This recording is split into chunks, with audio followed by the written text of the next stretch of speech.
Halo semuanya, nama saya Kalandarus Sutansati dari 107. Saya hari ini akan mempresentasikan tentang bab 3 yang berjudul Bhinneka Tunggal Ika. Di dalam bab ini terdapat 5 unit. Unit 1, unit 2, unit 3, unit 4, unit 5. Sekarang kita akan membahas tentang unit pertama terlebih dahulu. Jenis dan pembentukan identitas. Pancasila adalah jati diri bangsa Indonesia. Kita tentu sering mendengar kalimat mendengar atau membaca kalimat tersebut. Di sana kita menemukan dua kata yang menjadi frase yakni jati dan diri dalam Kamus Besar Indonesia atau disingkat menjadi KBBI. Jati diri diartikan sebagai keadaan atau ciri khusus seseorang. Padanan kata jati diri adalah identitas. Jadi, identitas dan jati diri akan digunakan secara bergantian untuk merujuk kepada pengertian yang sama. Setidaknya ada dua teori. Setidaknya ada dua pendapat besar tentang bagaimana identitas itu terbentuk. Pertama, ada yang beranggapan bahwa identitas itu given atau terberi. Identitas dalam pandangan kelompok ini merupakan sesuatu yang menempel secara alamiah pada tubuh manusia atau sebuah grup. Itulah. Seseorang yang dilahirkan memiliki ciri fisik tertentu seperti berkulit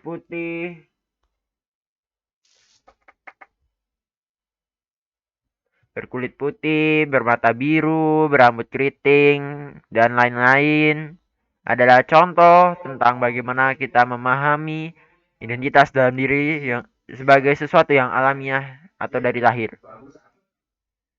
Kedua, identitas yang dipahami sebagai hasil dari sebuah desain atau rekayasa bangunan identitas seperti ini dilakukan dalam persinggungannya dengan aspek budaya, sosial, ekonomi, dan lain-lainnya.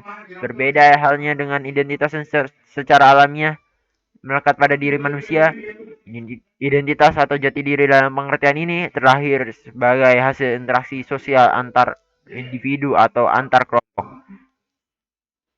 Jati diri sebuah bangsa adalah contoh bagaimana identitas itu dirumuskan, bukan diberikan secara natural. Identitas individu ada kalanya bersifat alamiah, tapi juga bisa melekat karena hasil interaksi sosial dengan kelompok lain atau individu orang lain. Begitu juga identitas kelompok. Ada identitas yang berasal dari sebuah interaksi dengan kelompok di luar dirinya, serta jati diri yang secara alamiah menjadi ciri dari kelompok tersebut. Untuk lebih jelasnya, mari kita simak uraian 4 tipe jati diri tersebut. Pertama adalah identitas individu yang alami. Saat ada bayi yang baru saja lahir, pertama-tama yang kita kenali tentu ada ciri fisiknya seperti kulit dan jenis rambut dan golongan darah, mata, hidung, dan mulut, dan lain-lainnya. Adalah sebagian dari ciri yang melekat pada bayi tersebut. Ciri fisik seperti ini bisa kita sebut sebagai karakter atau identitas yang bersifat genetis, yang melekat pada diri manusia dan dibawa serta sejak lahir. Ciri fisik manusia sudah pasti berbeda dengan satu sama lainnya. Meski termasuk meski mereka kembar pun mereka pasti ada yang berbeda ciri fisiknya secara alamiah, membedakan dirinya dengan saudaranya, saudara kembar. Di luar karakter fisik, identitas individu bisa berasal dari aspek yang bersifat psikis, misalnya sabar, ramah, periang, dan seterusnya dan lain-lain. Sama aja. Kita mengenai seseorang karena sifatnya yang menyabar atau peramah. Sebetulnya sifat ini bisa menjadi ciri dari kelompok tertentu. Namun pada saat yang sama, kita bisa mengenali seseorang dengan karakter-karakter tersebut. Identitas individu yang terbentuk secara sosial. Selain karakter yang terbentuk secara alamiah, kita bisa mengenali jati diri seseorang atau individu karena hasil pengumumannya dengan mereka yang ada di luar dirinya. Dari interaksi itu lahirlah identitas individu yang terbentuk secara sosial. Bang. Dari interaksi itu lahirlah identitas individu yang terbentuk sebagai buah dari hubungan-hubungan keseharian dengan identitas di luar dirinya. Identitas itu terbentuk bisa karena pekerjaan, peran dalam masyarakat, jabatan di pemerintahan, dan sebagainya. Salah satunya contoh adalah dalam hal pekerjaan. Kita mengenal berbagai macam jenis pekerjaan. Guru dan peserta didik salah satu contohnya. Seperti seorang guru menjalankan tugasnya untuk mengajar dan menyebarkan ilmu pengetahuannya kepada murid-muridnya. Ia sendiri tidak terakhir otomatis menjadi guru untuk mengajari muridnya, tapi identitas itu didapatkan karena ada pekerjaan yang dijalankannya. Peserta didik adalah murid-murid yang diajar. Menerima pengetahuan secara menerima pengetahuan pengetahuan serta belajar bersama dengan guru adalah identitas sebagai peserta didik tidak melekat sejak lahir, bukan sesuatu yang alamiah genetik. Peserta didik adalah jati diri yang tercipta karena seseorang datang ke Indonesia. Karena seseorang datang ke sekolah dan mendaftarkan diri untuk menjadi murid sekolah tertentu.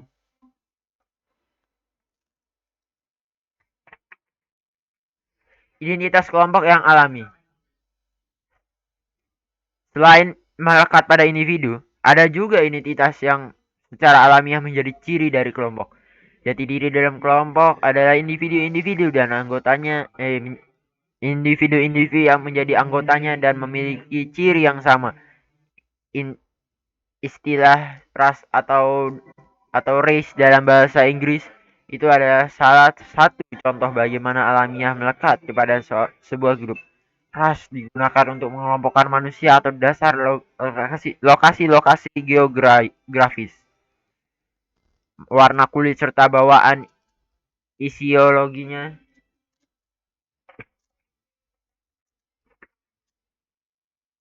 Bentar.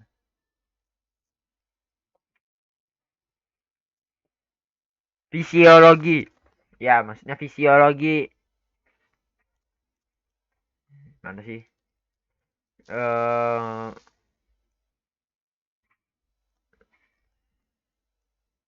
Seperti warna kulit, rambut, dan tulang. Entah apa itu. Ya, dan tulang.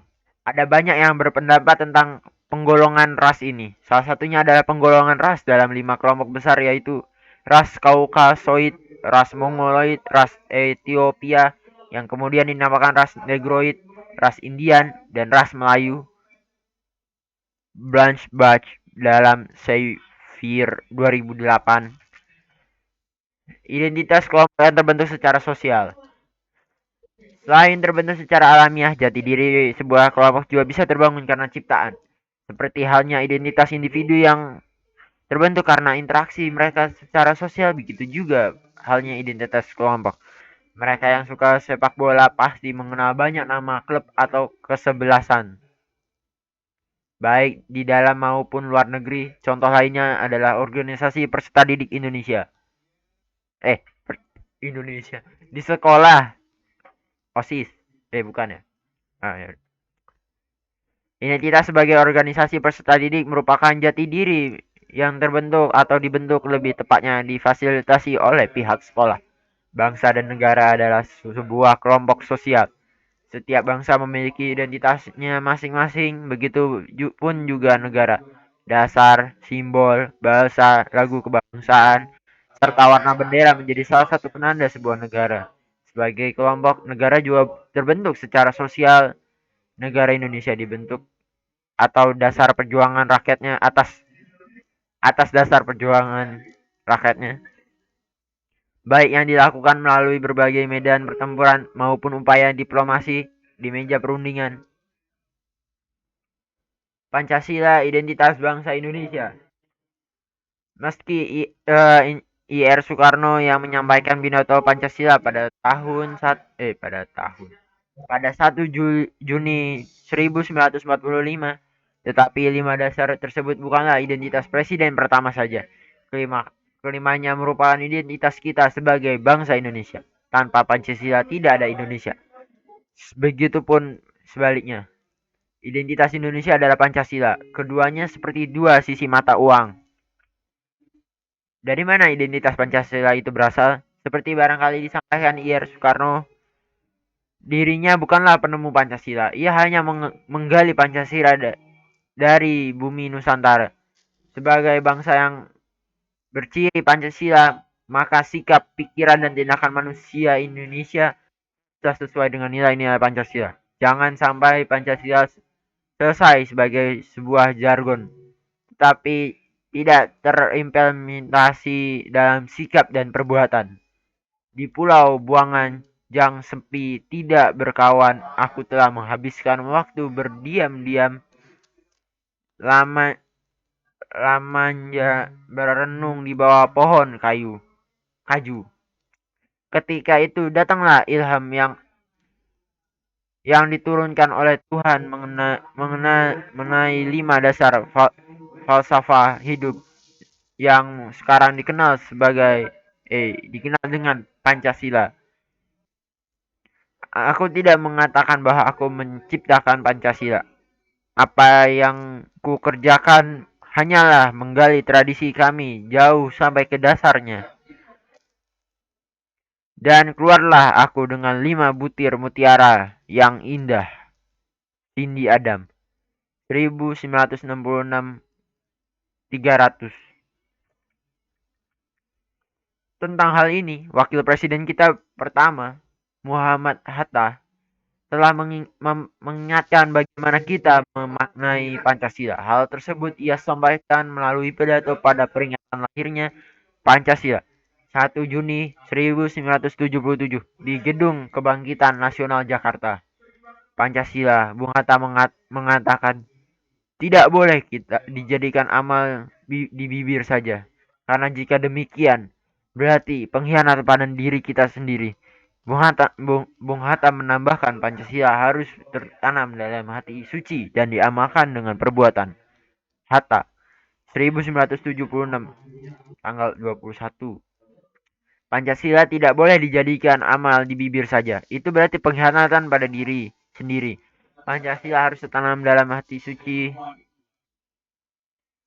dengan perbuatan. Sejak 5 Juli 1959, negara kita kembali kepada Undang-Undang Dasar 1945. Pembukaan dengan rumus Pancasila yang tertera di dalamnya berlaku lagi. Tapi seperti yang dikatakan tadi, ideologi dan tujuan negara tidak berubah. Perubahan dalam pembukaan hanya memperkuat kedudukan Pancasila sebagai pedoman dan pertajam tujuan negara.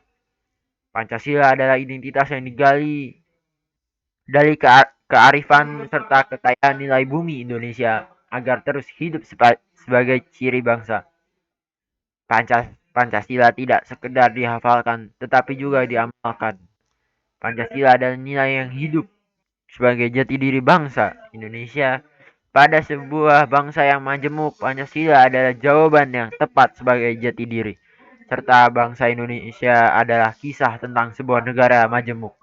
Keberagaman tidak bisa kita ingkari sebagai fakta sosiologi sekaligus sebagai kenyataan alami yang memang demikian adanya. Pancasila kemudian membingkainya dan sekaligus memayungi keberagaman tersebut. Masyarakat yang berbeda latar belakang, agama, etnis, ataupun suku bisa hidup di dalam bingkai tersebut.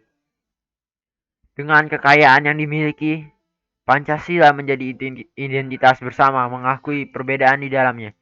Meskipun di satu sisi keragaman adalah tantangan, tetapi jika dikelola dengan baik, maka ia akan menjadi kekuatan yang saling menopang satu dengan lainnya. Pancasila hadir sebagai identitas yang mengakomodir dan menghargai perbedaan-perbedaan tersebut. Rangkuman unit 1.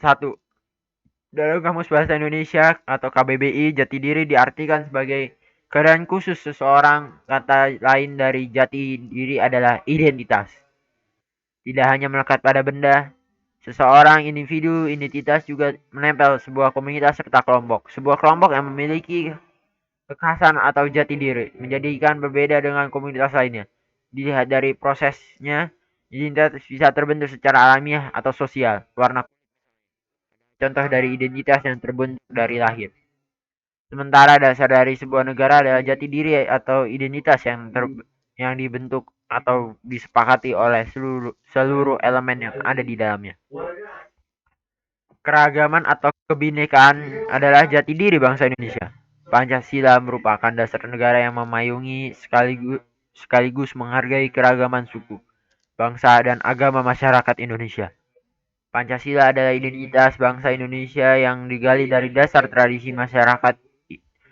Ir Soekarno mengatakan bahwa ia tidak menciptakan 5 sila tersebut. Ia sebatas melakukan penggalian penggalian hingga kemudian dirumuskanlah 5 mutiara hidup itu.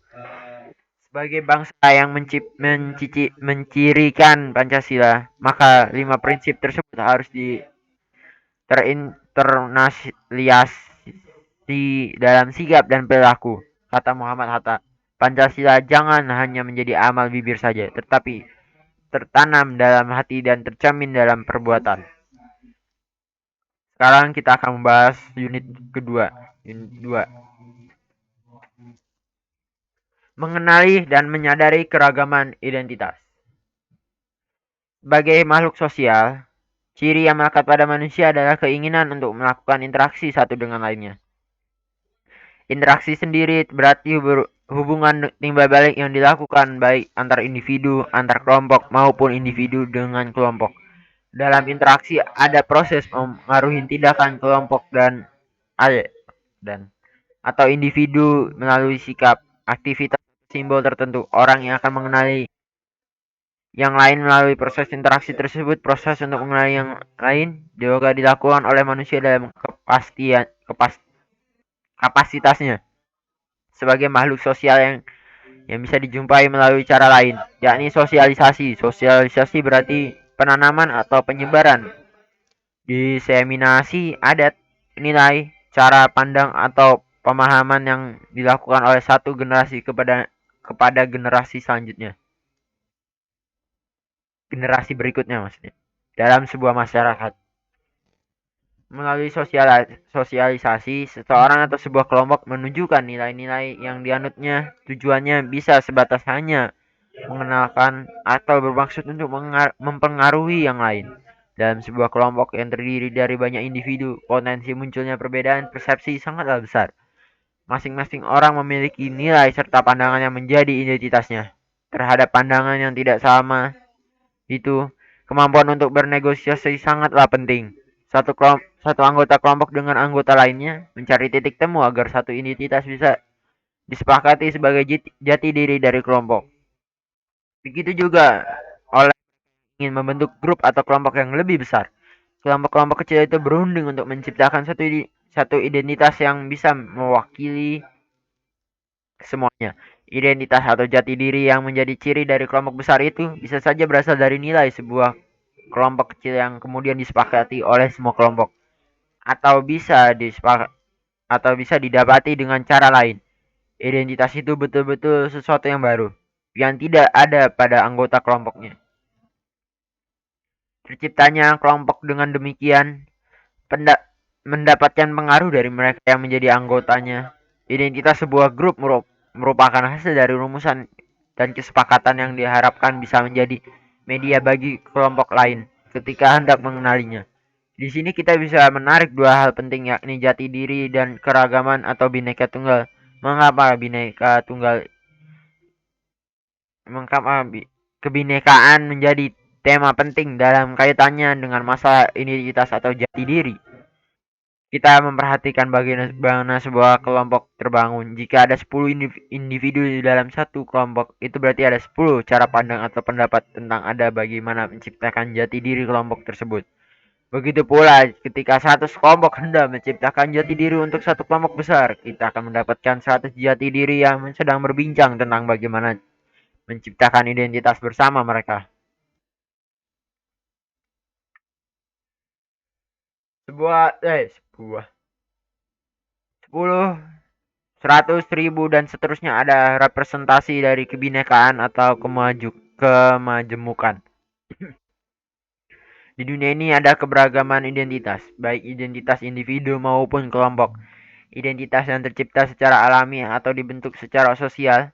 Keragaman merupakan hukum alam yang harus disadari dan diterima oleh siapapun. Bangsa Indonesia dari awal telah menyadari akan hal ini. Kita hidup dalam keragaman, tetapi ingin tetap berada dalam payung yang bisa mengayomi kebinekaan itu. Inilah hakikat dari semboyan Bhinneka Tunggal Ika. Sebagaimana para pendiri bangsa menyadari bahwa Indonesia adalah negara dengan keragaman budaya, agama, etnis, suku, dan bahasa. Begitupun juga yang harus dilakukan oleh generasi penerus. Kesadaran tentang kebinekaan harus dilanjutkan oleh kehendak untuk mengenali yang lain. Berkenalan dengan identitas lainnya di luar dirinya merupakan cara terbaik ketika kita hidup dengan mereka yang berbeda.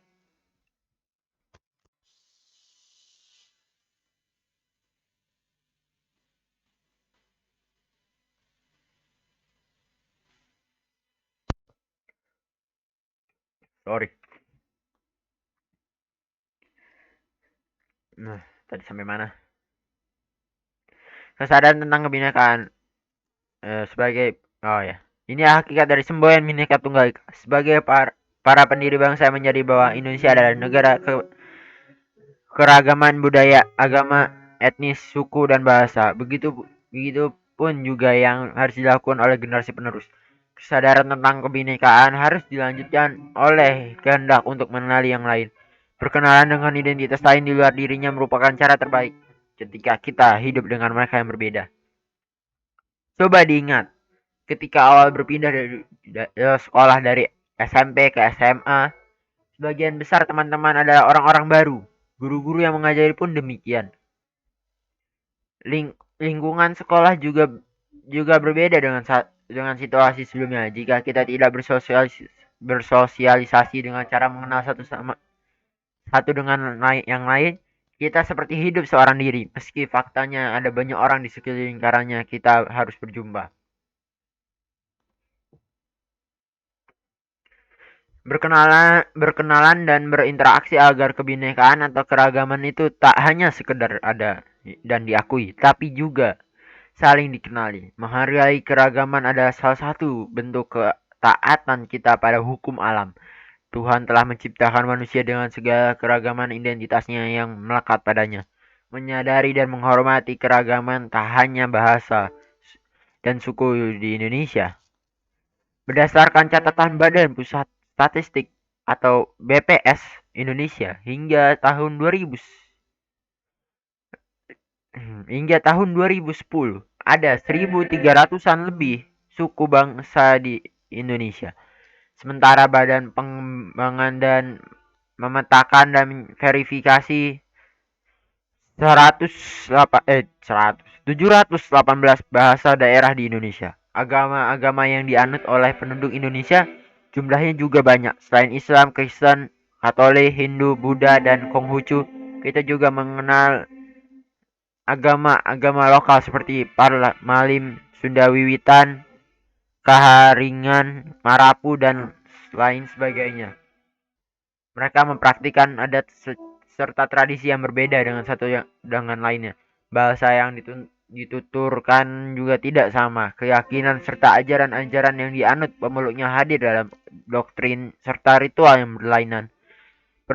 Perbedaan-perbedaan ini adalah bagian dari kekayaan bangsa Indonesia yang harus dihormati dan perlu dijaga. Salah satu ciri bangsa Indonesia adalah keragaman yang dimilikinya. Tidak hanya sebagai ciri kebudayaan yang beragam, itu ada sekaligus jati diri Indonesia. Indonesia adalah negara yang memiliki dua identitas sekaligus. Identitas pertama bersifat primordial atau jati diri yang berkaitan dengan etnis, suku, agama, dan bahasa. Identitas kedua bersifat nasional. Jika dalam identitas primordial kita melihat banyak sekali jati diri. Tidak demikian halnya dengan identitas nasional. Dalam Dalam jati diri kita yang bersifat nasional itu, kita bersama-sama memiliki satu warna, satu identitas. Dengan begitu, keunikan Indonesia terletak pada keragaman sekaligus kesatuannya. Keragaman pada identitas kita bersifat primordial, sementara kesatuan dan persatuan terletak pada jati diri kita yang bersifat nasional. Tugas besar tugas bes tugas besar yang membentang di hadapan kita sebagai sebuah bangsa yang besar adalah mengelola keragaman sebagai sebuah kekuatan yang saling mendukung satu dengan lainnya.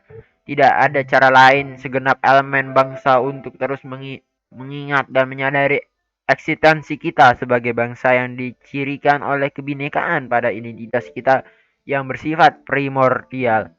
Tak hanya menyadari, tapi proses selanjutnya harus terus diupayakan, yakni mengenali keragaman-keragaman tersebut. Dalam setiap upaya pengenalan, ada tujuan mulia yang tersimpan di dalamnya, yakni menghargai setiap budaya, religi, suku, serta bahasa sebagai identitas khas dan unik yang melekat pada diri manusia. Rangkuman di unit kedua. Pertama, sebagai makhluk sosial, manusia melakukan interaksi dengan yang lain dilakukan oleh individu maupun antar kelompok. Pada aktivitas itu ada proses mempengaruhi yang dilakukan baik dengan sikap aktivitas maupun simbol tertentu. Interaksi ilmiah yang membuat orang mengenali yang lain. Kedua, proses mengenali yang lain berarti mengetahui secara interaktif bagaimana identitas atau jati diri kelompok tersebut. Identitas kelompok yang tercipta mendapatkan pengaruh dari mereka yang menjadi anggotanya. Identitas sebuah grup merupakan hasil dari rumusan dan kesepakatan yang diharapkan bisa menjadi media bagi kelompok lain ketika hendak mengenalinya. Indonesia adalah negara yang ketiga, Indonesia adalah negara yang memiliki identitas sekaligus. Pertama adalah primordial primordial dan nasional. Jika dalam identitas primordial kita lihat banyak sekali jati diri, tidak demikian halnya dengan nasional. Maksudnya identitas nasional. Dalam jati diri kita yang bersifat nasional itu, kita bersama-sama memiliki satu warna, satu identitas. Dengan begitu, keunikan Indonesia terletak pada keragaman sekaligus kesatuannya. Keragaman pada identitas kita yang bersifat primordial, sementara kesatuan dan persatuan terletak pada jati diri kita yang bersifat nasional. Pada setiap perjalanan yang keempat, pada setiap perjalanan yang dilakukan oleh siapapun, individu maupun kelompok, mereka akan berjumpa perbedaan berjumpa antar kebudayaan yang berbeda. Kemudian mengharuskan adanya kesepakatan tentang bagaimana interaksi dibangun di antara mereka. Kelima, dalam perbedaan-perbedaan yang dijumpai tersebut, perlu sikap yang lebih sekedar mengenali dan menyadari, yakni menghargai tradisi yang lain. Nah, meski kita memiliki kebanggaan atas jati diri yang kita miliki, sikap tersebut tidak lantas merendahkan identitas bangsa lain. Rasa hormat atas identitas sebagai sebuah bangsa yang memiliki peradaban luhur adalah sikap yang wajar dimiliki. Namun, bersamaan dengan sikap bangga terhadap kebudayaan yang kita miliki, harus juga ditunjukkan penghormatan atas budaya bangsa lain. Sekarang kita akan membahas unit ketiga. Identitas adalah negara yang mengayomi kebudayaan di dalamnya. Kebinekaan budaya difasilitasi dan dimajukan. Tak hanya itu, Indonesia memfasilitasi segala macam ragam kebudayaan dan berkolaborasi dari Sabang sampai Merauke. Kebudayaan Indonesia adalah kebudayaan dari Aceh hingga Papua. Mari kita cermati komposisi para peserta sidang Badan Penyelidik, ya benar. Usaha-usaha persiapan kemerdekaan BPUPK. Di dalamnya ada 70 anggota yang berlatar belakang suku dan agama yang tidak sama. Tak hanya menghormati kebudayaan-kebudayaan yang ada. Aduh, bentar. baik dalam sebuah negara ataupun kebudayaan antara negara. Mana sih? Atau kebudayaan antar negara sebaiknya membangun sebuah kerja nyata yang menunjukkan bagaimana perbedaan itu mendorong harmonisasi kolaborasi antar budaya bisa menjadi agenda berikutnya. Ehm, Kolaborasi merupakan sebuah kerjasama yang dilakukan baik individu maupun kelompok.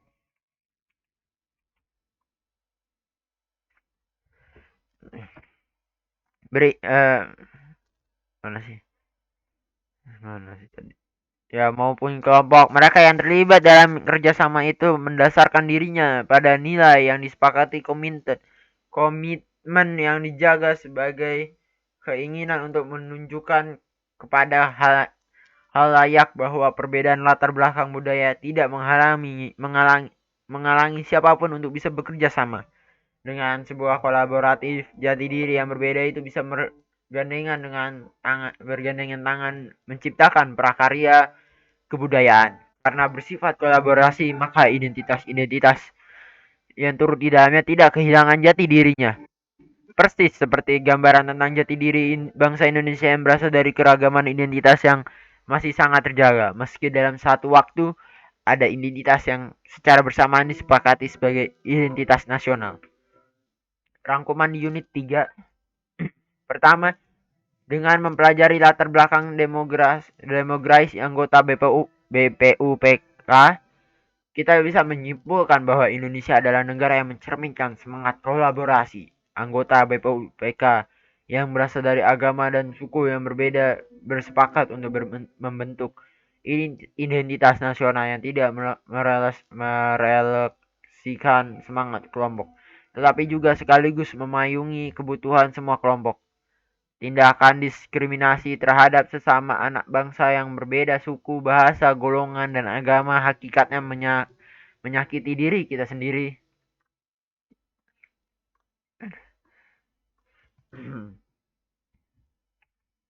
Sekarang kita akan membahas unit keempat. Nah, saya di sini naruh agak panjang. Setiap komunitas memiliki keunikan serta kebijaksanaan yang tumbuh dan berkembang di antara mereka. Filosofi serta nilai itu yang menghidupi dan dipegang erat oleh mereka. Pada setiap nilai hidup tersebut memerlukannya. Mengapa? Saat ini kata Heng Kung, umat manusia di dunia dihadapkan pada tiga tantangan. Kung 2029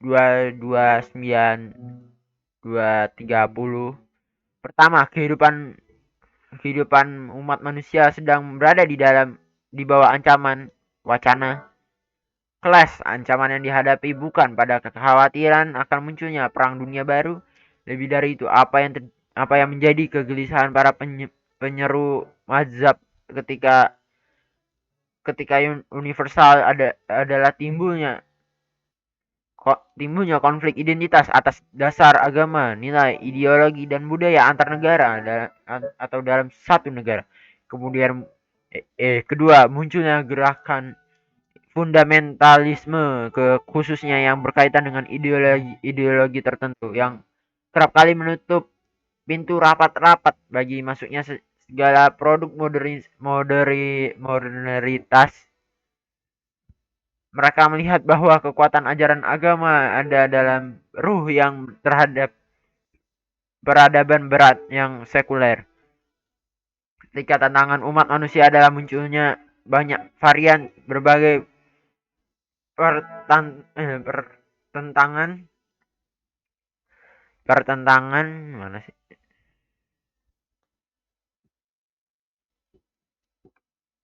Pertentangan antara dogmatisme dan pragmatisme.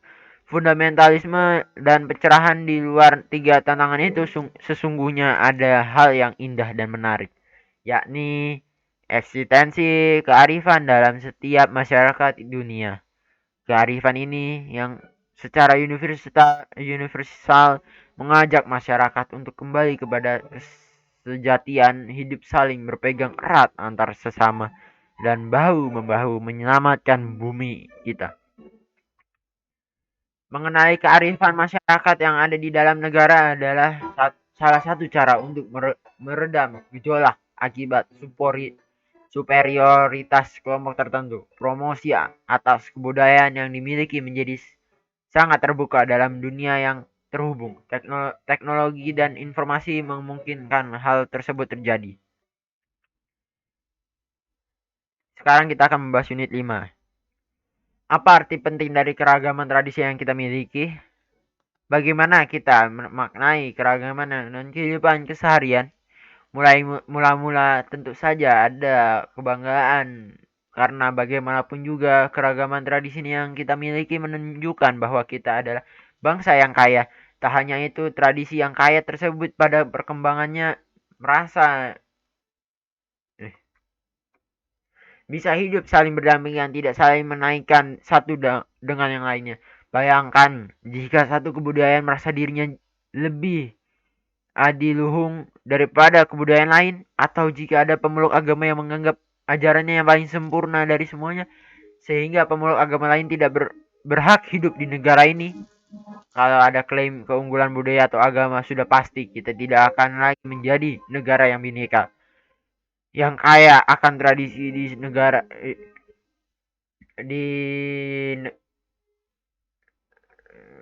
di negara Indonesia. Semua kebudayaan memiliki posisi yang sama. Tidak ada satu budaya yang lebih unggul atau lebih superior dibandingkan dengan agama lainnya. Semua warga negara dengan segala identitas kelompok yang melekat padanya, agama, etnis, bahasa, dan lainnya, berada dalam payung yang sama. Mereka dijamin untuk beribadah sesuai serta tradisi leluhurnya. Sebagai sebuah bangsa, kita telah cukup teruji sebagai negara yang mampu mengelola keragaman kebudayaan tersebut sehingga terhindar dari desintegrasi. Kita telah melewati ujian yang sangat menentukan, terutama ketika pada reformasi pada tahun 1998. Konflik bernuansa etnis dan agama. Konflik banyak terjadi di berbagai daerah di Indonesia. Namun, fase tersebut bisa dilewati dengan baik, meski tentu saja tidak sempurna.